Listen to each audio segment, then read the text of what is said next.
मनोज जरांगे यांनी 20 तारखेच्या म्हणजे उद्याच्या मुंबई आंदोलनाचं ऐलान केलेलं आहे आणि त्या आंदोलनाला अंतरवाली सराटीमधून सुरुवात होत आहे।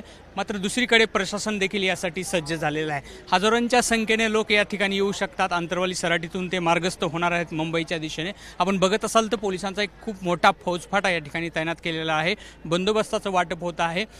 विशेष म्हणजे सीआरपीएफच्या किंवा quick action force rapid action फोर्सच्या 7 तुकड्या देखील एकत्रित या ठिकाणी आहेत। जवळपास 1,500 पोलिसांचा खडा बंदोबस्त या ठिकाणी असणार आहे। मनोज जरांगे हे अंतरवाली सराटी म्हणजे जालना जिल्ह्यातून बीड जिल्ह्याकडे जातील। त्यानंतरचा तो प्रवास मुंबईच्या दिशेनं असेल आणि 7व्या मुक्कामाला ते मुंबईला पोहोचणार आहेत। आपण जर बघत असाल तर मोठा फौजफाटा पोलिसांचा या ठिकाणी आहे। कुठलेही प्रशासन धोका पत्करू इच्छित नाही, त्यामुळे मोठा पोलिसांचा बंदोबस्त या ठिकाणी तैनात करण्यात आलेला आहे। आपल्याबरोबर जालन्याचे अतिरिक्त पोलीस अधीक्षक आहेत बलकवडे सर। सर मला सांगा की हा बंदोबस्त नेमका कसा आहे?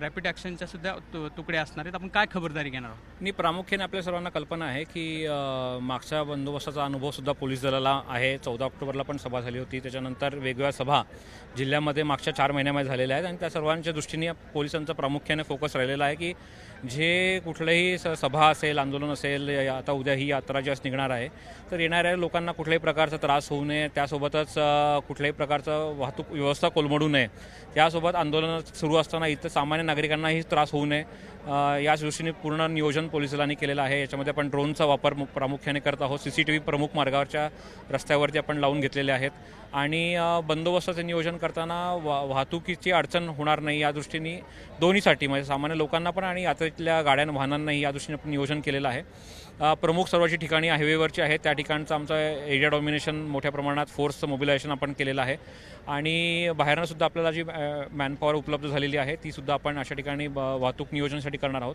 2 गोष्टींचा प्रामुख्याने आम्ही फोकस ठेवलेला आहे। एक आहे की वाहतुकीचं नियोजन आणि दुसरं अशा ठिकाणी कुठल्याही प्रकारे अपघात होऊ नयेत यासाठी आपण एक लेनसुद्धा यासाठी आपण गरज पडली तर आपण वापरणार आहोत। सर्व्हिस रोड्स आपण ओपन करून दिलेले आहेत यात्रेसाठी। बरं सर, किती एकूण फोर्स असणार आहे सगळा? फोर्स यासाठी जिल्हा पोलीस आणि अतिरिक्त होमगार्ड्स आणि असा आपला जवळजवळ 1100च्या आसपासचा जिल्ह्याचा फोर्स आहे आणि यासोबत बाहेरनं आपल्याला SRPF आहे, रॅपिड ॲक्शन फोर्सची तुकडी आहे, तर ती आपल्याला ॲडिशनल मॅनपॉवर म्हणून उपलब्ध झालेली आहे, त्याचासुद्धा आम्ही वापर करतो आहे।